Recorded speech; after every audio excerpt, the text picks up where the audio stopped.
मौजूद आयो गोठ आमदान जाफरी रावासिन से इल्जाम आया था नापरकोट पुलिस से रात देर से जो ट्रैक्टर के मजदूर ड्राइवर अली नवाज जाफरी के वापस घर वेंदे जो तो गोलियों हणी कतल किया है। इन हवाले से गोठाणन जो छा चवण आया तो उन सां ॻाल्हायूं था। जो ट्रैक्टर वा हितों घर मोकिलियो घर अकेलो से ॿियो कमो गाड़े जो इहो गप मथों ये छत लेपण आहे हिनखे तकड़ हो त इहो वञा मामे चयो एतिरी राति थी हुन चयो त मां जो कमु आहे मजबूरी आहे चोरी आहे ज़मानो न आहे मोबाइल हथ में अथसि ॿारियूं अचनि था घर में हुन में रोड में पहुतो जीअं पुलिस गोली हणी मारी मोबाइल भॼाए हली विया।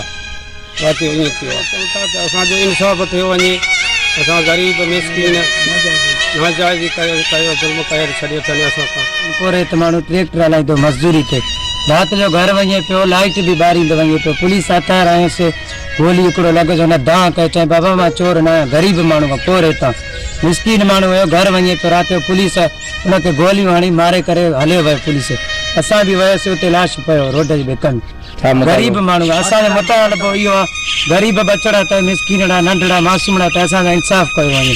असांजा नाक छो ट्रैक्टर बीठो आहे हितां वञे पियो त मां वञिदुसि ॻोठ असांजे हुते न वञी घर राति जो रगड़ो आहे न वञूं हे चई मां वञिदुसि चोराकारी आहे वञिदुसि ज़रूरु ॻोठ वञिदुसि सुबुह वरी मोटी ईंदुसि हे वई दग में पुलिस गोली हणी मार विया।